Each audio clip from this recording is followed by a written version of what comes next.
The definition of luck depends on who you ask. Yeah, that was about 2 months after I came home. Captain Bill Robinson considers himself one of the lucky ones. We spent, most of us spent between 6 and 8 months in solitary confinement, and some guys spent over 4 years. As the longest-held enlisted prisoner of war, Robinson spent 7.5 years in captivity in Vietnam.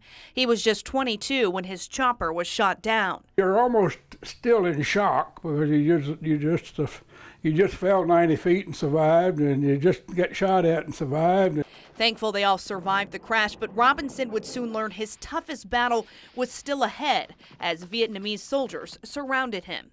I was taken out and lined up in front of a fresh dug grave, and I was kneeled down in front of it, or right behind it, and my hands were tied together at my wrist and my elbows. My feet were tied together at my ankles, and at that point I thought my life was over. But they spared his life. Robinson would end up at the notorious Hanoi Hilton. It was a little small cell that I could stretch my arms in any direction and touch a wall. So that's a bowl of rice for breakfast, a glass of water for lunch, and swell up for supper. The days were long, but he had a formula to stay sane.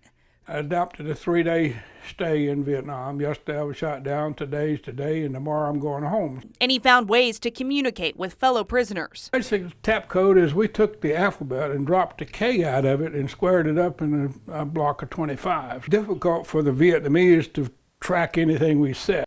Robinson was there so long, he watched as more Americans were captured and brought in over the years, including the late Senator John McCain. They asked me, do I know John? I said, yeah, I was on the welcoming committee when he showed up.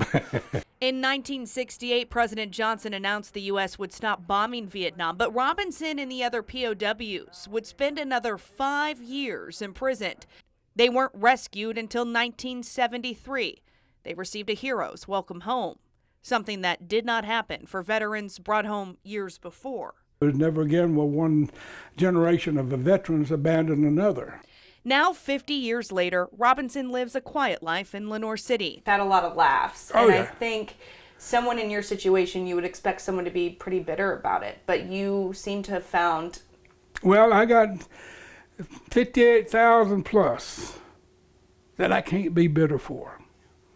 I can look at 2 East, line 91, and my co-pilot's name is there, Dwayne Martin. So I have a lot to live up to. He says he'll continue to carry on for all the men and women who can't. And I'm not going to disappoint them because they gave their all so I could have tomorrow.